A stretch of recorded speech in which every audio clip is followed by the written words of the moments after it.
ETF index mutual funds నేర్చుకుని stock మార్కెట్లో రాణించాలనుకుంటున్నారా? వెంటనే ఈ నెంబర్కి కాల్ చేయండి.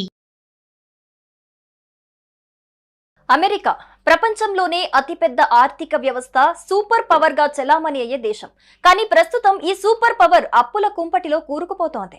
36 ట్రిలియన్ డాలర్ల అప్పుతో అమెరికా ఊగిసలాడుతోంది. ప్రతి 3 నెలలకు ఈ అప్పు $1 ట్రిలియన్ పెరుగుతోంది.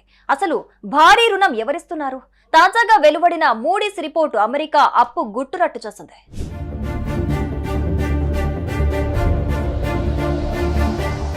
ప్రపంచ ఆర్థిక వేదికలపై అమెరికా హవా ఎప్పుడు నడుస్తుంది. కానీ గ్లోబల్ రేటింగ్ ఏజెన్సీ మూడీస్ ఇటీవల అమెరికా సావరిన్ రేటింగ్ ను AAA నుంచి AA1 కి దించేసింది.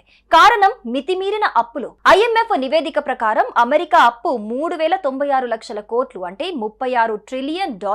ఇంత భారీ అప్పు ఎక్కడి నుంచి వస్తోందని ఆలోచిస్తున్నారా?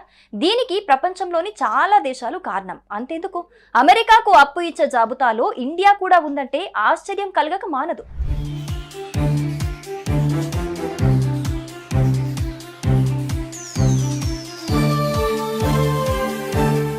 America loan global game. ఈ రుణంలో అతిపెద్ద భాగస్వామి ఎవరంటే అమెరికా సొంత ఫెడరల్ రిజర్వ్ సిస్టమ్. అమెరికా ప్రభుత్వానికి ఫెడరల్ రిజర్వ్ బ్యాంక్ ఏకంగా $4.7 ట్రిలియన్ రుణం ఇచ్చింది. అంతేకాదు అమెరికా సామాజిక భద్రత, ఇతర ఏజెన్సీలు కలిపి $2.4 ట్రిలియన్ రుణం అందించాయి. కానీ ఇక్కడ ట్విస్ట్ ఏంటంటే విదేశాలు కూడా ఈ అప్పిచ్చే జాబితాలో ఉన్నాయి. అమెరికాకు అప్పులిచ్చే లిస్ట్ లో $1.1 ట్రిలియన్ తో జపాన్ అగ్రస్థానంలో ఉంది. $769 బిలియన్ తో చైనా రెండో స్థానంలో ఉంది. Britain, Luxembourg, Canada, Belgium, Ireland, France, Switzerland వంటి దేశాలు కూడా అమెరికా ట్రెజరీ బాండ్లలో భారీగా పెట్టుబడి పెట్టాయి. ఆశ్చర్యం ఏంటంటే భారతదేశం కూడా $234 బిలియన్, అంటే సుమారు 20 లక్షల కోట్లు పెట్టుబడి పెట్టింది.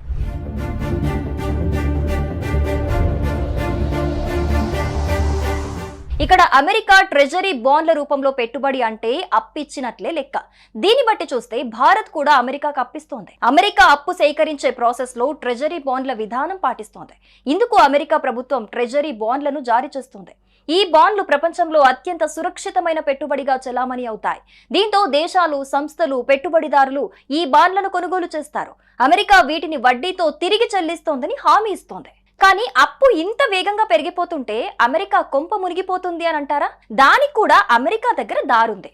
అదే ట్రెజరీ బాండ్ల ద్వారా కొత్త రుణాలు తీసుకుంటూ పాత రుణాలను తీర్చే వ్యూహం. సింపుల్ గా చెప్పాలంటే ఉన్న అప్పును తీర్చడానికి కొత్త అప్పు చేస్తుంది. కానీ ఈ వడ్డీ చెల్లింపులు పెరుగుతున్న అప్పు భారం అమెరికా ఆర్థిక వ్యవస్థను ఒత్తిడిలోకి నెట్టేస్తున్నాయి. ఇలాంటి పరిస్థితుల్లో ఉన్న అమెరికా ఇప్పుడు ప్రపంచ దేశాలపై టారిఫ్ యుద్ధానికి దిగింది. ట్రంప్ టెంపర్ రూల్స్, పాలసీలతో అమెరికాను నట్టేట ముంచేసేలా ఉన్నారు. అప్పుల భారంతో తీవ్ర ఇబ్బందులు పడుతున్న అమెరికా ఆర్థిక వ్యవస్థపై ఖచ్చితంగా తీవ్ర ప్రభావం పడుతుంది.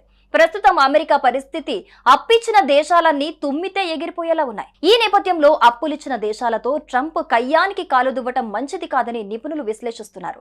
మరి అమెరికా ఆర్థిక బలంతో ఈ సంక్షోభాన్ని అధిగమిస్తుందా లేదా అనేది వేచి చూడాల్సిందే.